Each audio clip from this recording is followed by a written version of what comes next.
En principio, el arte y el crimen organizado no son cosas que vayan de la mano, pero en México esa regla no siempre se cumple.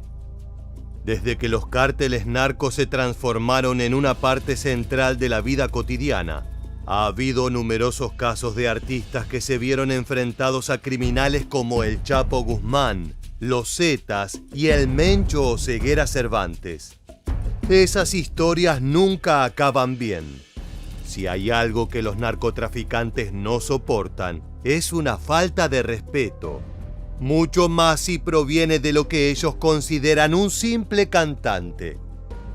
En esta entrega queremos analizar 4 de los casos más increíbles, muchos de los cuales terminaron de forma trágica. De Valentín Elizalde a Jenny Rivera, pasando por un grupo de cumbia colombiana y un popular artista joven que seguramente conoces. Prepárate para un video lleno de música y sangre.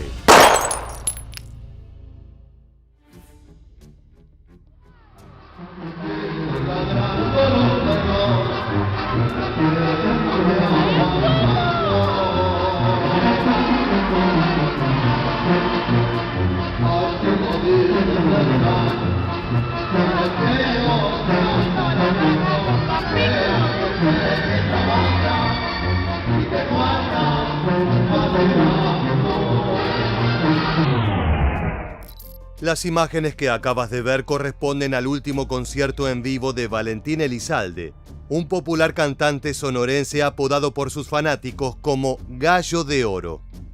Esa presentación ocurrió la noche del 24 de noviembre de 2006 en el palenque de la Expo Feria Reynosa en Tamaulipas. La canción se titula A mis enemigos y esconde una historia oscura que te detallaremos más adelante. Desgraciadamente, una vez terminado el espectáculo, Elizalde y su equipo fueron víctimas de un ataque narco que dejó en shock a todo México. Valentín Elizalde Valencia nació el 1 de febrero de 1979 en Sonora. Si bien sus primeros empleos fueron como vendedor de cassettes de músicas y jornalero en la pizca de tomate, pronto su inclinación artística se hizo evidente. El 24 de junio de 1998, el joven Elizalde se presentó por primera vez como cantante durante unos festejos regionales de su tierra natal. Su voz cautivó a la audiencia, ganando el apodo de Gallo de Oro, que en el pasado le perteneció a su padre. En 1999 lanzó su primer álbum, y desde entonces sostuvo una exitosa trayectoria hasta esa fatídica noche en Tamaulipas. Como te comentamos previamente, el 24 de noviembre de 2006, el Gallo de Oro realizó un show en Reynosa. Una vez culminado el espectáculo, se subió a su camioneta blanca para volver a casa junto a su representante y algunos músicos. Ya era de noche y estaba cansado luego de una presentación intensa. Alrededor de las 3:30 de la madrugada, un vehículo interceptó la camioneta de Elizalde, interponiéndose en su camino. Desde el automóvil emergieron hombres armados con rifles AR-15 y AK-47, que destrozaron por completo la camioneta. El cantante murió casi de inmediato, con decenas de heridas de bala en su cuerpo. Así reportaron el hecho los medios de comunicación de todo México. El arma. Mikhail Kalashnikov, conocida en el mundo entero como AK-47, el cuerno de chivo, con una capacidad de 600 municiones por minuto. En el piso, casquillos, decenas. En lo que los medios presentaron informes conflictivos, 70 disparos en un blanco, 67 casquillos sobre el asfalto. Fanáticos del Gallo de Oro sugieren que el asesinato tuvo que ver con la canción con la que inició su último concierto, un track llamado A mis enemigos, la misma que escuchaste al comienzo del video. Se rumorea que fue escrita por encargo para el Chapo Guzmán y que el capo se la dedicaba especialmente a sus rivales del Cártel del Golfo y los Zetas. Estos últimos eran famosos por sus métodos sanguinarios y porque sus sicarios, en muchos casos, eran antiguos operadores militares. Utilizaban todo ese conocimiento para luchar contra otras organizaciones narco y quitarles el territorio. Ten en cuenta que para 2006 la guerra entre cárteles iba en constante crecimiento, con brutales asesinatos a plena luz del día. En resumen, México era una caldera de violencia a punto de explotar. Un dato que tampoco hay que dejar de lado es que la presentación fue en tierras ajenas a las del cártel de Sinaloa, lo cual dejaría más expuesto al intérprete. Algunos aseguran que Elizalde sabía hacía tiempo que los sicarios de los Zetas estaban tras él, por eso su semblante triste y esa despedida tan sentida de los fanáticos. Que será unos 2 meses que ya la veo, siento los pasos ya cerquita, que no sé por qué, pero ojalá y no sea así, ¿no? Hay cosas que de repente uno está tomando decisiones, al menos yo estoy tomando muchas decisiones ahora, puede ser precipitadas por lo mismo de que ya siento venir a la huesuda, ¿no? Pero ojalá, algunas cosas, trato de prevenir algunas cosas, ¿no? Lo que más le pesa a uno a veces es dejar en conflicto a las familias o dejar problemas, ¿no? Cuando mueren. Con el tiempo, la relación entre el intérprete y el cártel de Sinaloa y los Zetas se transformó en un mito. Quienes acudieron al evento afirman que durante el mismo, el Gallo de Oro recibió lo que parecían ser unas fotografías a modo de amenaza sicarial. Esto no le importó y comenzó su presentación con la polémica canción encargada por el Chapo Guzmán.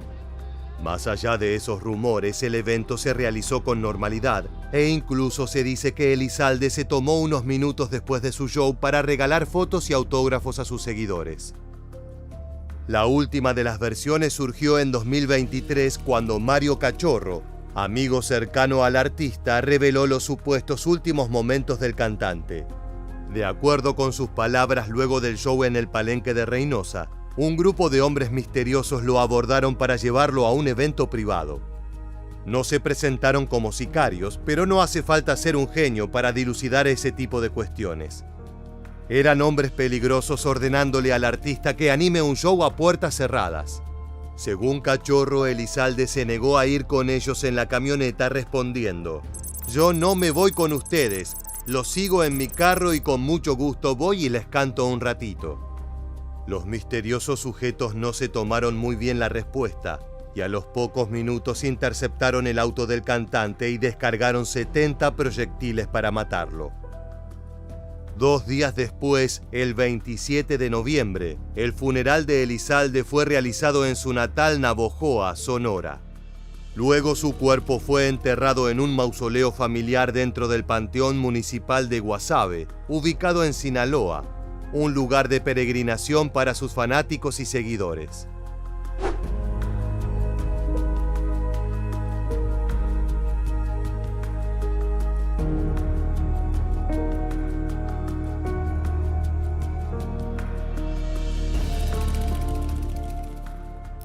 Es una historia fascinante, pero lo cierto es que a medida que se acerca el aniversario número 20 del crimen, no hay respuestas concretas sobre quién efectuó la brutal matanza. Ni los 70 balazos pudieron eliminar el recuerdo. Al día de hoy, miles de fanáticos recuerdan al ídolo de la música de banda sinaloense, con discos, imágenes y boletos de su última presentación. Desafortunadamente, el siguiente caso en nuestro video también se relaciona con el infame cártel de los Zetas.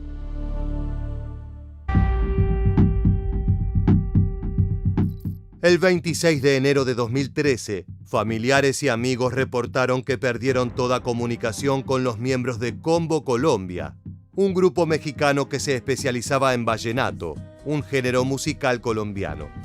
Lo último que supieron sobre los artistas es que se habían presentado en una fiesta organizada en un bar por un hombre conocido como José Isidro Cruz Villarreal, alias El Pichilo.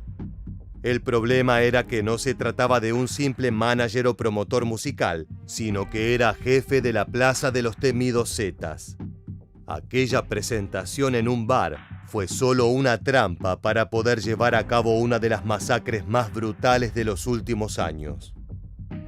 Desde su formación en 2009, las presentaciones del grupo Combo Colombia eran uno de los espectáculos más solicitados en la zona de Nuevo León. con su mezcla de ritmos colombianos y folclore regional, capturaron la atención del público y los programas de TV. Lo que verás a continuación es la última presentación televisiva de los artistas. Y esta mañana nos complacemos en recibir al poderoso Combo Colombia. ¡Hey! ¡Bravo! Buenos días, chicos. Buenos días. Con toda la actitud. ¿Cómo no? Muchas gracias. Pues venimos a invitarlos este sábado a la fe nuevamente, el primer baile colombiano del año. Este sábado ya, por ahí en la fe musical, la más grande de Latinoamérica, nuevamente el poderoso Combo Colombia encabezando el primer baile del año colombiano. Fue con esa popularidad que recibieron invitaciones de fiestas folclóricas, bailes y eventos privados. Por eso la propuesta de El Pichilo no los sorprendió. Según vecinos del bar, el grupo Combo Colombia tocó cerca de 2 horas en la cantina La Carretera, ubicada a 40 kilómetros de Monterrey, Nuevo León. Fue una fiesta. Los artistas de vallenato eran profesionales y contaban con el repertorio suficiente para una larga celebración. Pero el talento no importaba en aquella noche de 2013. De acuerdo con información reportada por el medio local Telediario, la verdadera intención de El Pichilo era tener a los músicos a su merced para matarlos. Era una venganza por haber asistido y amenizado eventos en los territorios controlados por su rival, el Cártel del Golfo. Los 18 integrantes de Combo Colombia, entre los que se encontraban músicos, asistentes y representantes, fueron bajados del escenario a la fuerza por narcos de los Zetas. El grupo fue trasladado a las afueras de Nuevo León, lejos del bar y el centro de la ciudad. Cuando fue seguro asesinarlos sin llamar la atención de las autoridades, los músicos fueron eliminados por una docena de sicarios encabezados por José Isidro Cruz Villarreal. La masacre fue rápida y efectiva. Con fusiles de asalto descargaron cientos de proyectiles en los cuerpos de los músicos. Luego de esa balacera inicial, las víctimas fueron rematadas con un tiro de gracia en la cabeza, para luego ser arrojadas a un pozo de agua abandonado de 70 centímetros de diámetro y 15 metros de profundidad.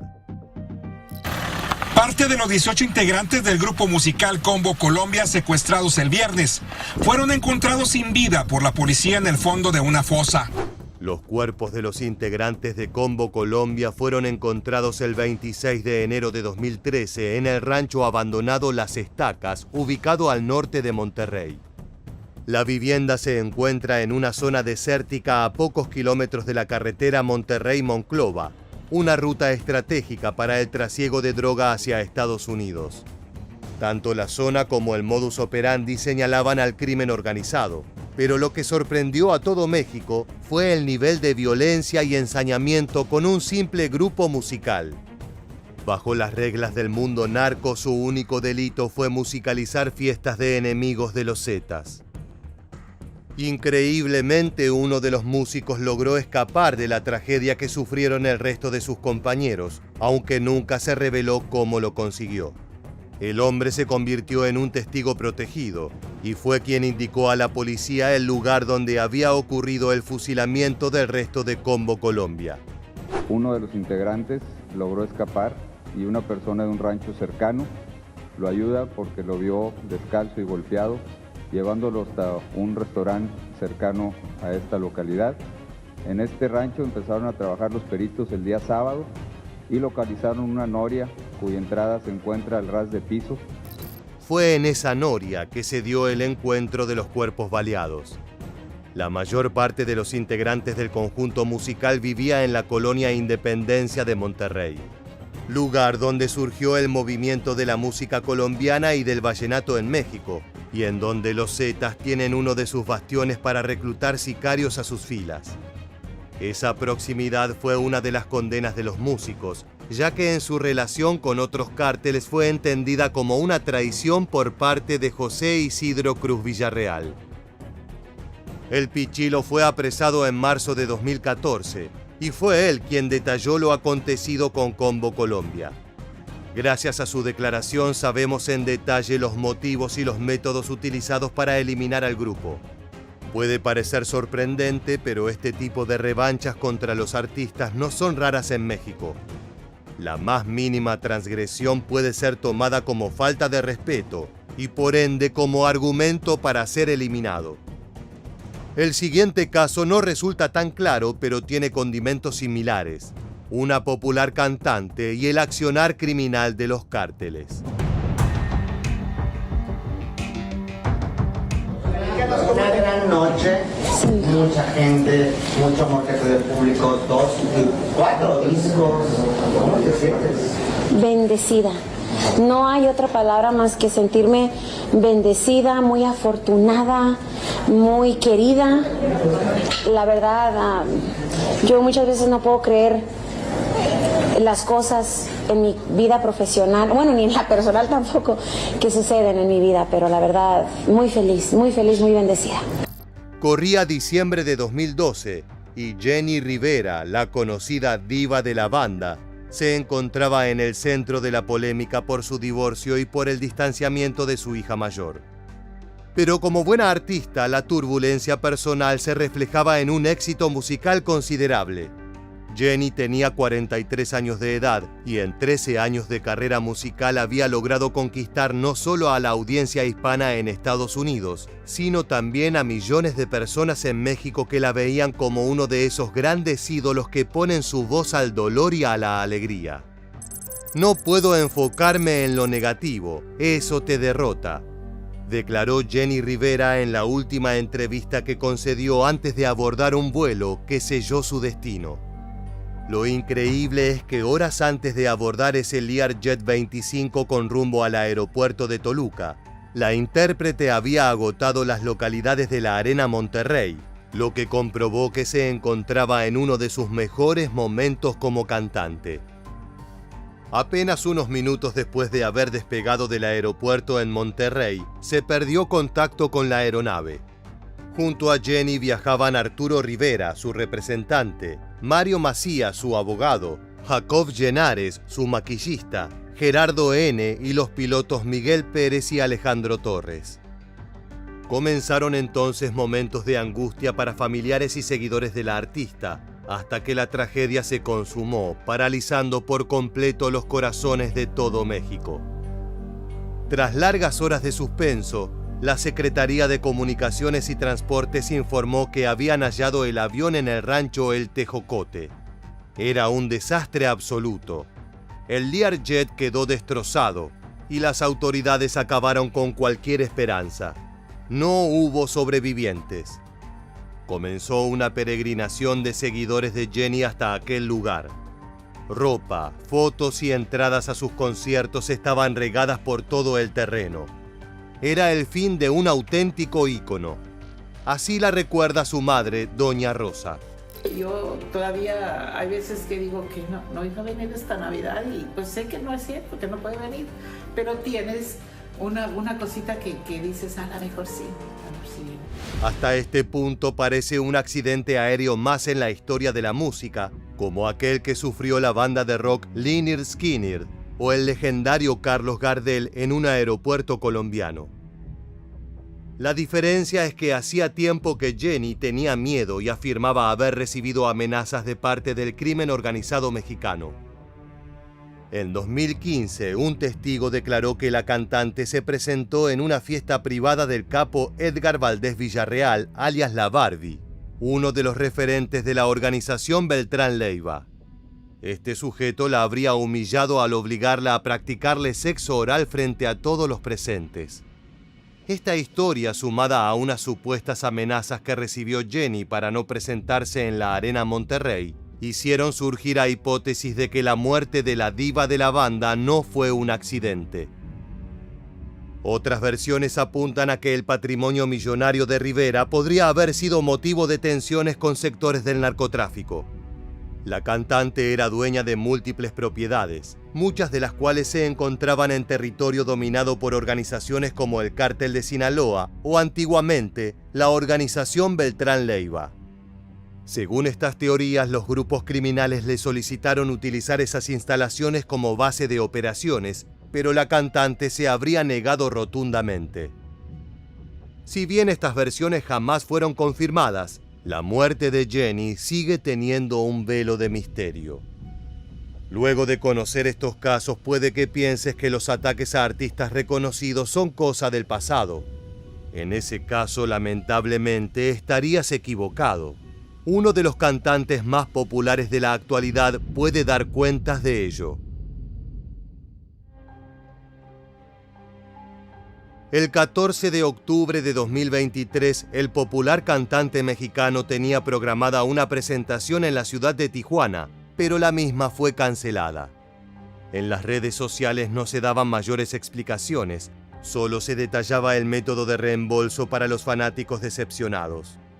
Pese al silencio oficial, todos sabían que el motivo radicaba en una serie de narcomantas que habían sido colgadas en la zona los días previos a la cancelación. Esto comentaba el artista pocos días después. Los fanáticos se preocupan porque tal vez piensan que no van a ver algunos conciertos. Sigues tú con tu gira normal y todo, ¿verdad? Mira, yo sigo con mi gira normal aquí en los Estados Unidos y cumpliendo mis sueños y cumpliendo récords. Las narcomantas son mensajes que los cárteles mexicanos colocan en puntos neurálgicos de las ciudades que dominan. Se trata de lonas o telas donde envían una proclama o amenaza, firmada siempre por la organización que se responsabiliza del recado. El 12 de septiembre de 2023 aparecieron en Tijuana una serie de mensajes agresivos apuntados a Peso Pluma y supuestamente firmados por el cártel Jalisco Nueva Generación del Mencho Oseguera Cervantes. Uno de los mensajes rezaba: «Esto va para ti, Peso Pluma. Abstente de presentarte el día 14 de octubre porque será tu última presentación. Esto por irrespetuoso y lengua suelta. Te presentas y te vamos a partir toda tu madre. Atentamente, CJNG». Pero, ¿a qué falta de respeto se refiere la narcomanta? En su disco En Vivo Volumen 2 de 2020, Peso Pluma hizo un cover de un narcocorrido popular titulado El 08. Es una canción que habla sobre las desventuras de Adrián Alonso Guerrero, un operador del cártel Jalisco Nueva Generación que ganó una firme reputación desde joven. La letra narra no solo sus actividades, sino que nombra a otros integrantes de la organización e incluso al propio Mencho. En una frase dice: «Pues andamos en el monte con el señor de Aguililla». Oseguera Cervantes es conocido con ese apodo, pues es oriundo de la ciudad de Aguililla, en Michoacán. Parece que el polémico tributo no agradó a los sicarios, y por eso decidieron enviar sus mensajes al joven cantante. En aquella ocasión, la presidenta municipal, Montserrat Caballero Ramírez, indicó a la prensa local que se evaluaría la posibilidad de cancelar el evento. Fue una señal de que las autoridades se tomaban muy en serio la supuesta narcomanta del CJNG. El 13 de septiembre, las autoridades municipales informaron haber arrestado a un sospechoso de colgar las mantas. Sin embargo, no se dio a conocer su identidad y posteriormente no se brindó ninguna información adicional del caso hasta la cancelación del concierto. Todo indica que la mala sangre entre Peso Pluma y los sicarios del cártel ya se disipó. No hubo nuevas amenazas ni enfrentamientos. Sin embargo, aquellas narcomantas de Tijuana fueron un recuerdo poderoso de que las organizaciones criminales no soportan una falta de respeto, por más mínima que ésta sea. No importa si eres un popular cantante que llena estadios o un grupo en ascenso como Combo Colombia. La deslealtad se paga con sangre. Ustedes lo quisieron. Este hombre que ha recibido críticas de todas, buenas y malas, tiene un ángel del tamaño del mundo.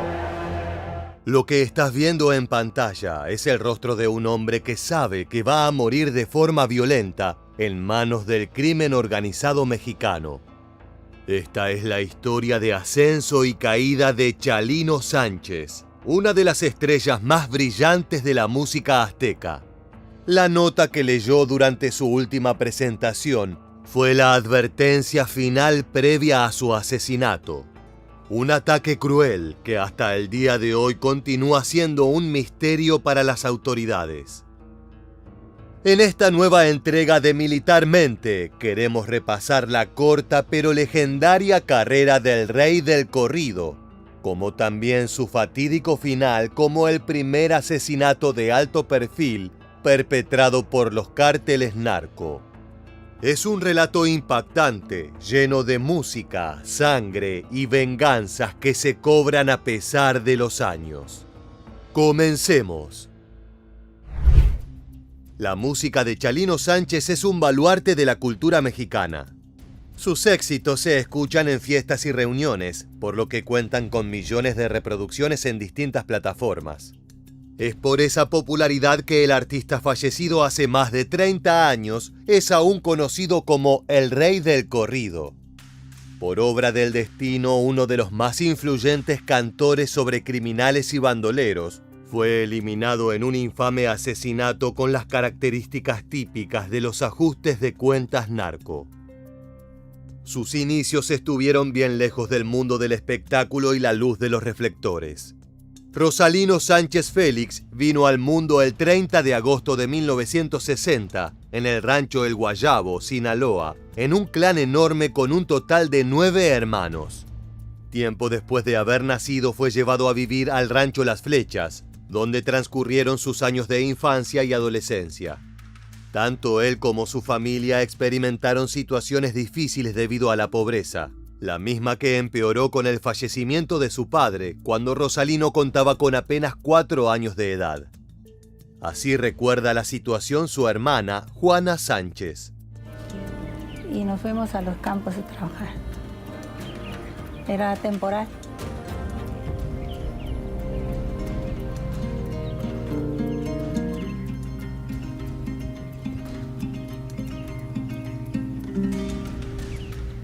Chalino era mi compañero allí, siempre trabajábamos hilando juntos el tomate. Eso sí, cante y cante por donde andaba, parecía un pajarito ahí. Y soñando con lo que le tocó vivir y sigue siendo. Me gustaba mucho cantar. Cuando andábamos trabajando en el campo, él siempre andaba cantando.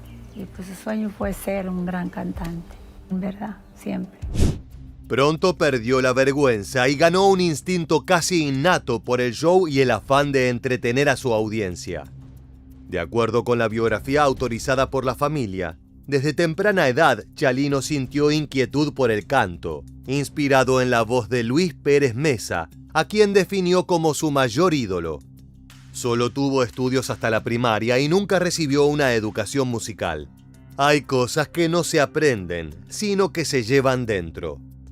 Otro de sus ídolos fue el revolucionario Pancho Villa, al que debió su gusto por las armas, siendo su favorita la 45.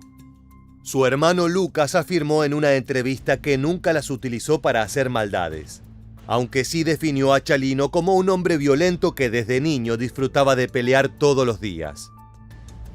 En 1977, al cumplir los 17 años, Félix emigró a Estados Unidos de forma indocumentada, hazaña que logró gracias a la ayuda de un socio que lo transportó en un camión a través de la frontera de Baja California. Una vez en suelo estadounidense comenzó a trabajar como agricultor en los campos de Coachella y en varios oficios que le encomendaban.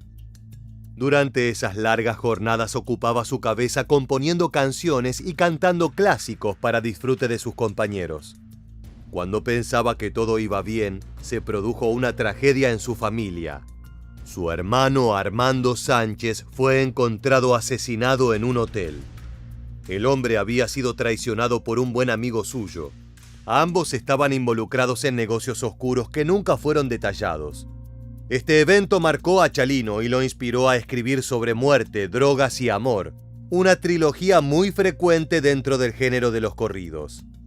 Así describe esa influencia trágica la cantante mexicana Graciela Beltrán. Nos identificábamos mucho por nuestras vivencias personales tan similares. De pérdidas de seres amados, en tragedias, entre balazos, también gente del narcotráfico en alrededor, sangre, pérdidas en nuestros brazos de gente que amamos, asaltos y sustos, ¿no? Constantemente.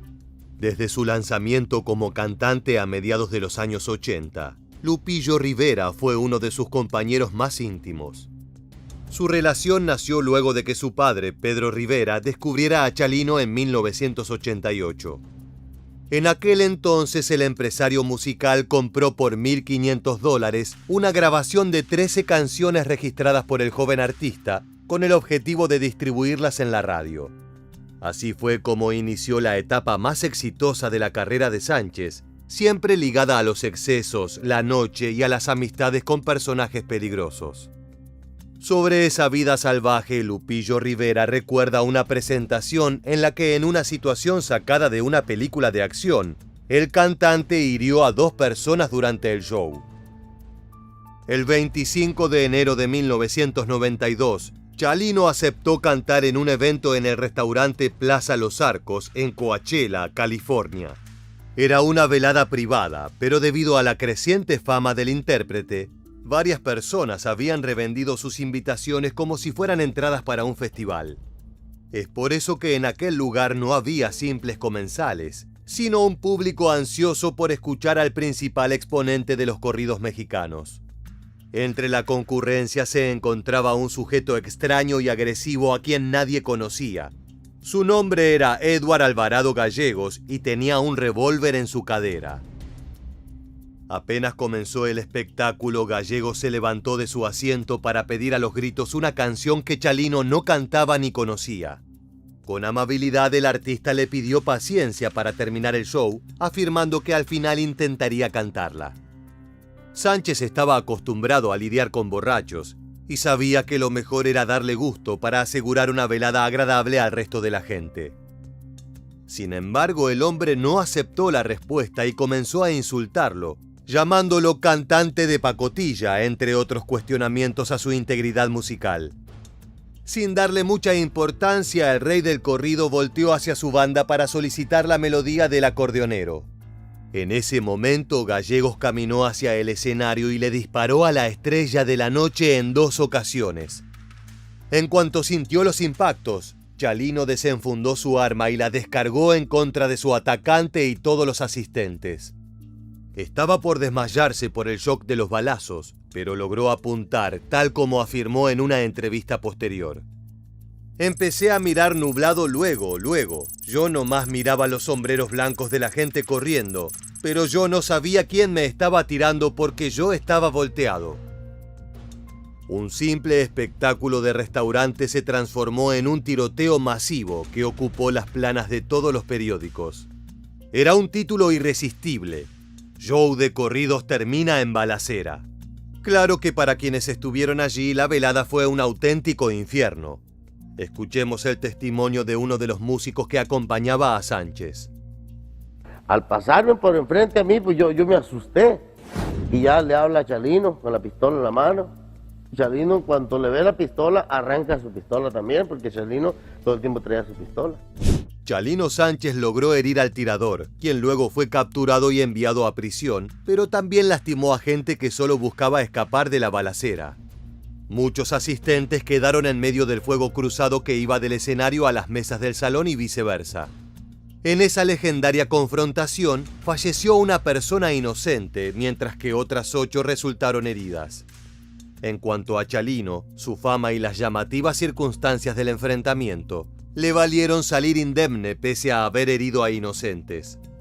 Algunos afirman que pidió favores al crimen organizado, quedando en deuda con personajes con los que uno jamás quisiera estar en desventaja. Inesperadamente, el combate en el restaurante transformó al cantante en una leyenda viviente. Un auténtico forajido moderno que, entre canciones, era capaz de desenfundar su pistola para acabar con los chicos malos. Todas las disqueras buscaron a Chalino. Algunas ofrecieron cifras increíbles para adquirir los derechos de distribución de sus canciones. Con todo eso se creó un fenómeno musical que desgraciadamente duraría muy poco. Durante los primeros meses de 1992, Sánchez brindó una gran cantidad de shows y realizó grabaciones que se posicionaron en los primeros puestos de las listas de éxito.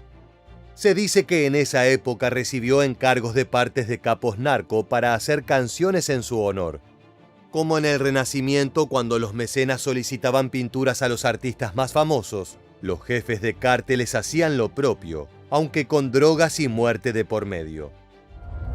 El ambiente de Chalino siempre fue muy fuerte entre gente que se dedicaba al narcotráfico.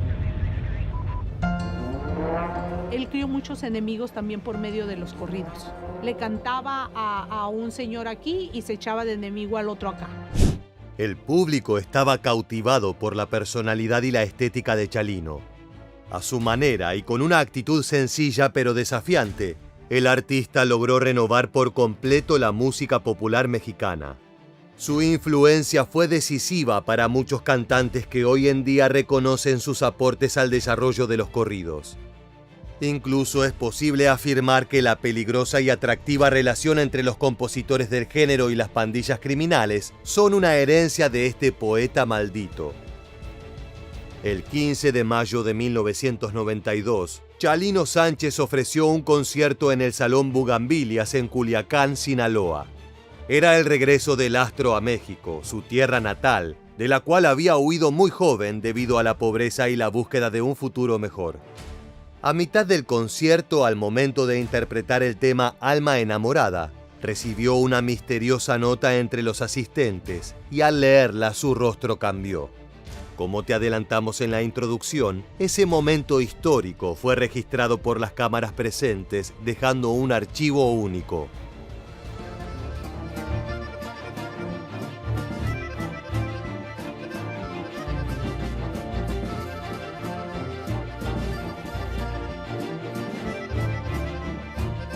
En un segundo, la felicidad y energía que caracterizaban al artista se transformaron en preocupación y seriedad. El hombre continuó interpretando una de sus canciones más populares. El público probablemente no se dio cuenta de lo que estaba aconteciendo, pero era la última presentación en vivo del ídolo. Si bien nunca se supo a ciencia cierta qué decía aquel papel, la reacción ha generado todo tipo de especulaciones. ¿Era una amenaza o la promesa de represalias por algún crimen del pasado? Lo cierto es que aquella noche alguien pactó la eliminación del cantante. La presentación del 15 de mayo terminó con normalidad. El Salón Bugambilias rugía el nombre del ídolo, quien parecía estar atravesando su mejor momento como artista. Aún así, el contenido de esa misteriosa nota se posó como una nube negra sobre su cabeza. El 16 de mayo de 1992, Sánchez viajaba en una camioneta Suburban por las calles de Culiacán. Pese a las amenazas, él se sentía a gusto en su tierra y no creía en el miedo. Era un hombre valiente que prefería afrontar directamente los peligros. Desafortunadamente, el vehículo fue interceptado por personas vestidas de policías federales, pero no eran representantes de la ley, sino sicarios que tenían la orden de asesinarlo a sangre fría. Aproximadamente a las 6 de la mañana del día siguiente, el cuerpo de Chalino fue descubierto al lado de una carretera con 2 heridas de bala en la parte posterior de la cabeza. También tenía los ojos vendados y las manos atadas.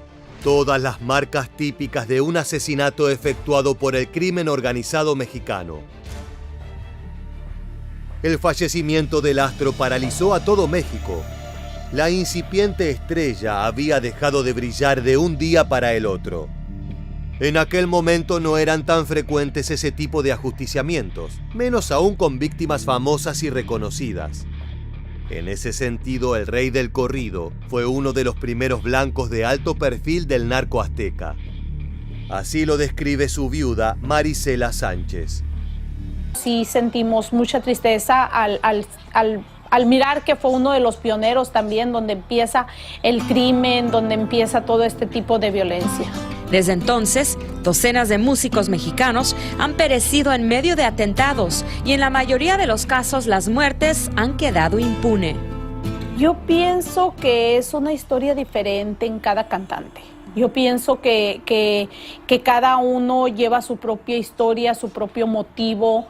El por qué lo hacen, yo creo que nunca lo vamos a saber. Y Marisela estaba en lo correcto. En muchos casos, incluido el de su esposo, las verdaderas motivaciones de los asesinatos se transforman en una incógnita que despierta fascinación en los fanáticos. Regresemos a ese triste mayo de 1992 para dar cierre a la historia del astro de los corridos. Luego de un gran revuelo en medios de comunicación y una breve investigación policial, la gente se conformó con saber que Chalino había sido víctima de la violencia narco. Sus restos fueron enterrados en un imponente panteón en la localidad llamada Los Vasitos, sindicatura de Las Tapias, localizada en Culiacán, Sinaloa. La misma tierra en la que nació se transformó en su último lugar de descanso. Hasta el día de hoy esa tumba es lugar de peregrinación y homenaje al ídolo caído, tanto de parte de sus fanáticos como de su familia.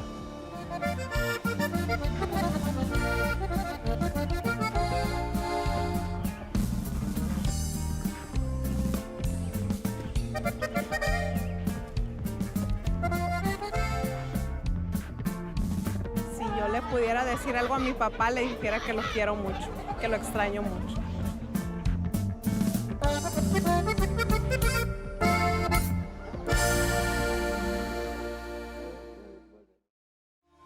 Luego del luto, llegaron las preguntas. ¿Quién mató al artista y cuál fue el motivo? Si bien aún hoy no hay respuestas claras para ello, hay muchas conjeturas al respecto. A lo largo de los años, a medida que su carrera avanzaba, Chalino se acercó más al mundo de los varones de la droga y los bandoleros del narcotráfico. De ahí surgen las dos hipótesis que podrían esclarecer el caso de su prematura muerte. La primera de ellas sugiere que de joven, Chalino fue testigo de un asesinato parte de un ajuste de cuentas entre criminales. Según esta historia, el músico relató los hechos a la policía, ganándose el odio de los cárteles. Esto le habría obligado a emigrar hacia Estados Unidos ante la gran cantidad de amenazas de muerte que recibió. Desde entonces su vida habría estado ligada al peligro constante de ser ajusticiado por esa declaración. La segunda teoría es incluso más horrenda y desgarradora. Algunos afirman que una de sus hermanas fue violada por un miembro de un cártel, un sicario violento que descargó su furia con dicha mujer. Cuando Chalino Sánchez tenía 17 años, fue testigo de ese acto horripilante que lo empujó a tomar venganza por su propia cuenta, asesinando al culpable. De acuerdo con esta versión, este sería el hecho que lo hizo migrar hacia Estados Unidos, en donde su carrera musical comenzó a dar frutos. La segunda hipótesis de las razones del asesinato de Chalino parece ser la que convence a más personas. Al volver a México a dar un concierto y siendo ya muy popular, los secuaces del hombre asesinado 10 años atrás quisieron vengarse. Según esta teoría, la policía de Estados Unidos y sus familiares le pedían regresar del otro lado de la frontera para evitar cualquier tipo de represalias. Pero el artista les tranquilizó diciendo que seguramente ya habían olvidado lo sucedido y que podían estar en paz. A 31 años del suceso, lo que decía el mensaje sigue siendo una incógnita. Al día de hoy, tras una solicitud de transparencia a la Fiscalía General del Estado de Sinaloa, el caso aún se continúa investigando y la información sigue reservada. Aquella violenta muerte sería apenas el comienzo de la leyenda del cantante y compositor que abriría paso a más exponentes y nuevos subgéneros. Sin embargo, su historia está marcada por la tragedia y el misterio. Tal vez esos son los condimentos que mantienen vigente las canciones del ídolo nacido en Sinaloa. Escuchemos las palabras de Marisela, quien sigue recordando a su esposo, el ídolo de multitudes. Nos genera mucho orgullo, nos genera recuerdos, nos genera tristeza, nos genera muchos sentimientos encontrados. Yo creo que aquí se vive, se siente el recuerdo de Chalino Sánchez, del padre de mis hijos, de mi esposo, de todo lo que él nos dejó. Antes de despedirnos, nos gustaría conocer tu opinión respecto a este caso.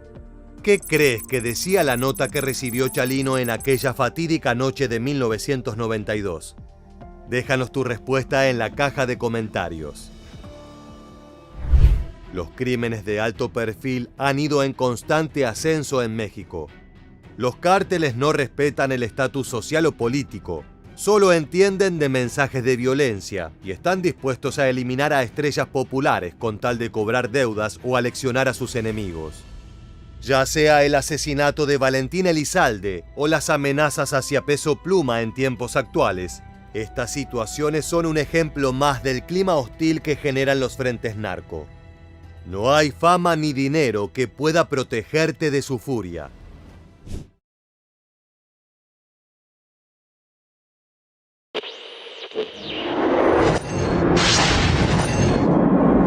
Este es otro servicio informativo especial de Noticieros Televisa este domingo para reportarle que han encontrado los restos del jet en el que viajaba la cantante Jenny Rivera y 6 personas más. El 9 de diciembre del año 2012 fueron localizados en Iturbide, Nuevo León, los restos del avión en el que viajaba Jenny Rivera y sus acompañantes. La aeronave trasladaba a la cantante luego de un concierto en la Arena Monterrey y se dirigía a la ciudad de Toluca. Sin embargo, el jet había perdido comunicación con los radares tan solo minutos después de su despegue.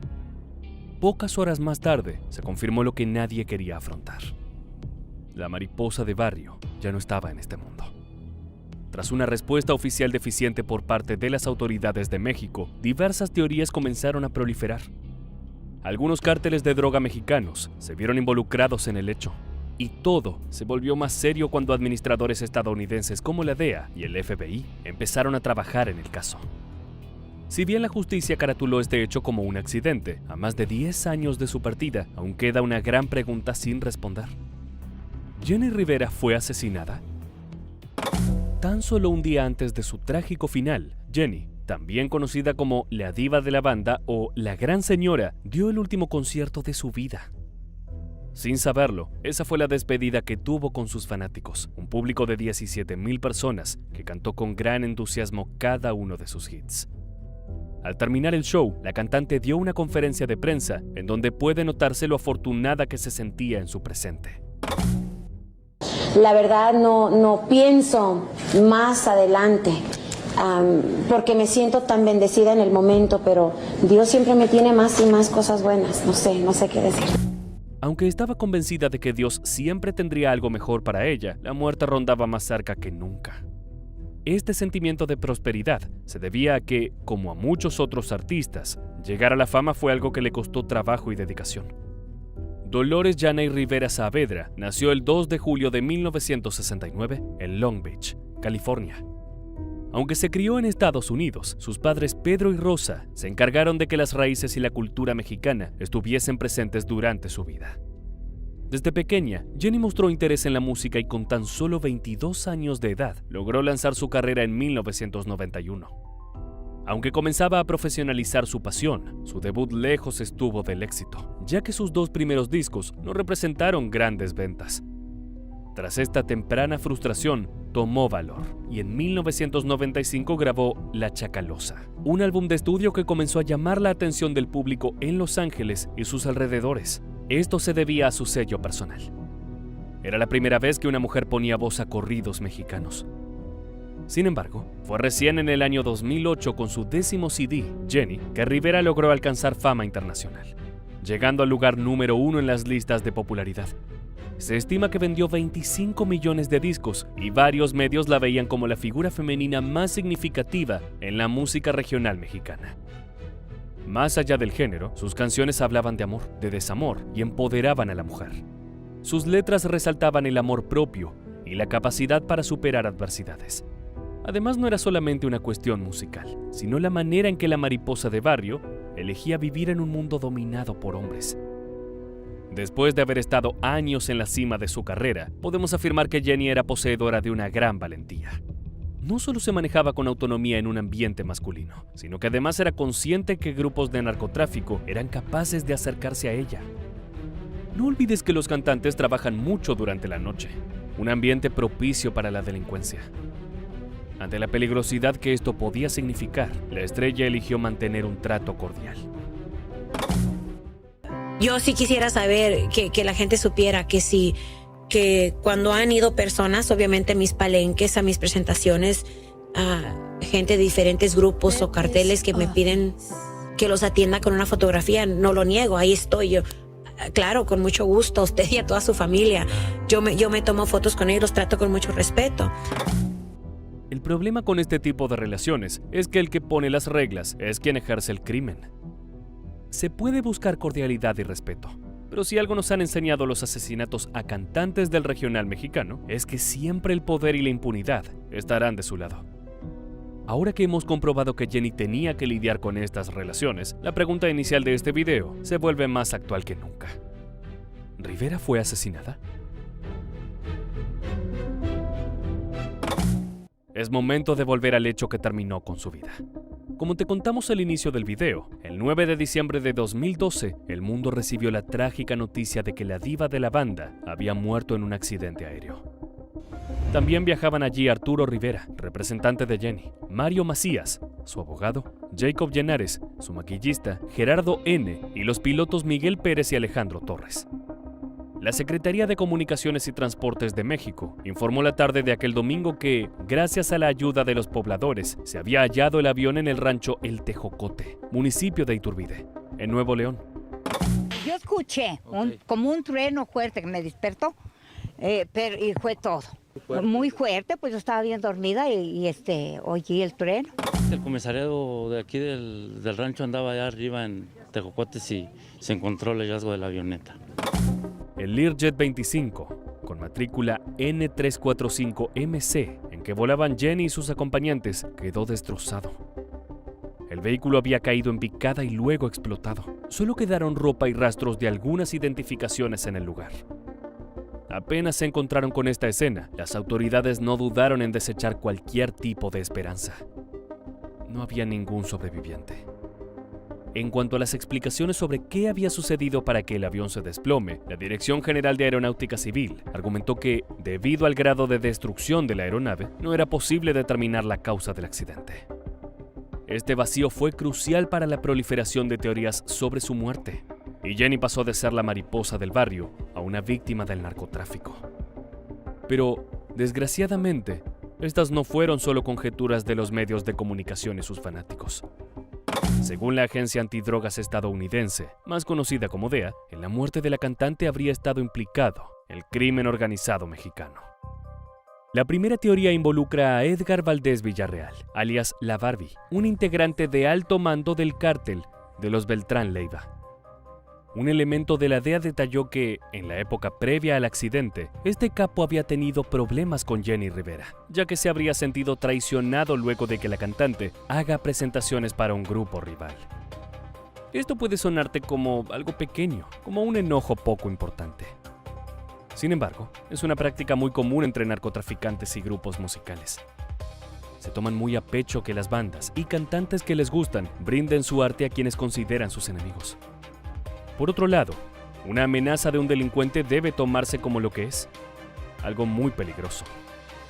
Como para que dimensione sus advertencias, la Barbie, además de contar con varias acusaciones por narcotráfico y homicidio en México, es requerido por el gobierno de los Estados Unidos para enfrentar 3 procesos por distribución de droga. Su historial delictivo se remonta a su adolescencia. Antes de terminar la secundaria, se convirtió en un traficante de marihuana en las calles de Laredo. Además, cuando tenía 19 años, fue detenido en Texas, acusado del homicidio a un consejero del colegio al que asistía. Sumado a esta amenaza típica del regional mexicano, según la versión de la DEA, entre la Barbie y Jenny habría ocurrido un problema personal en 2009, vinculado a la violencia. Algunas versiones señalan que dicho incidente se dio durante una fiesta privada del capo, en la que, de acuerdo a los testimonios de los asistentes, el delincuente golpeó y abusó sexualmente de Rivera. En represalia, en el año 2010, la cantante habría brindado información para que autoridades lo detuvieran por su accionar criminal. Por eso, a modo de venganza, la Barbie habría dado la orden para que uno de sus operadores instalara un explosivo tipo C4 en la aeronave que trasladaría al artista. La segunda teoría apuntó directamente a Joaquín El Chapo Guzmán, pues supuestamente el líder del cártel de Sinaloa le había pedido a Jenny Rivera que no ofreciera conciertos en Monterrey, ya que en esa época se trataba de Territorio Z, el mayor enemigo de la llamada Federación. Este último grupo era la unión entre el cártel de Sinaloa, el cártel de Juárez y el de los Beltrán Leiva para combatir a los Zetas. Estos, en aquel momento, eran el poderoso brazo armado del Cártel del Golfo y no estaban permitiendo el traslado de drogas a Estados Unidos en la zona que controlaban. Pese a las advertencias del temido Chapo Guzmán, Rivera habría desobedecido las directivas del capo y, en consecuencia, el narcotraficante, supuestamente, ordenó su muerte. Si bien estas son dos teorías diferentes, ambos narcos involucrados formaban parte del grupo La Federación, por lo que todas las hipótesis comenzarían a respaldar la idea de que Jenny había sido asesinada. Si bien durante varios años, estas versiones quedaron en la esfera de las conjeturas, en el año 2019 salió a la luz una entrevista reveladora. El conductor radial Pepe Garza decidió contarle al mundo que había tenido una entrevista con Jenny Rivera meses antes de su trágico accidente. Para hacerlo, compartió aquella conversación que ambos tuvieron con los hijos de la cantante. Ella quiso que yo la entrevistara porque había recibido amenazas de muerte. Entonces, ella quería dejar un testimonio de que eso estaba pasando por si algo le ocurría. Luego de aquel prefacio, los hijos de Jenny y el mundo escucharon por primera vez los miedos con los que la mariposa del barrio vivía. En aquella conversación quedó establecido de forma muy clara que los artistas de México estaban atravesando una situación muy crítica. Esto implicaba que cada vez se hacía más difícil transitar por el país a causa de la violencia que ejercen distintos grupos del crimen organizado. En este sentido, el entrevistador dejó sobre la mesa la idea de que los músicos ponen en riesgo su vida cada vez que salen a dar recitales. Previo a iniciar la conversación, Garza le preguntó a la cantante: ¿te sientes en peligro?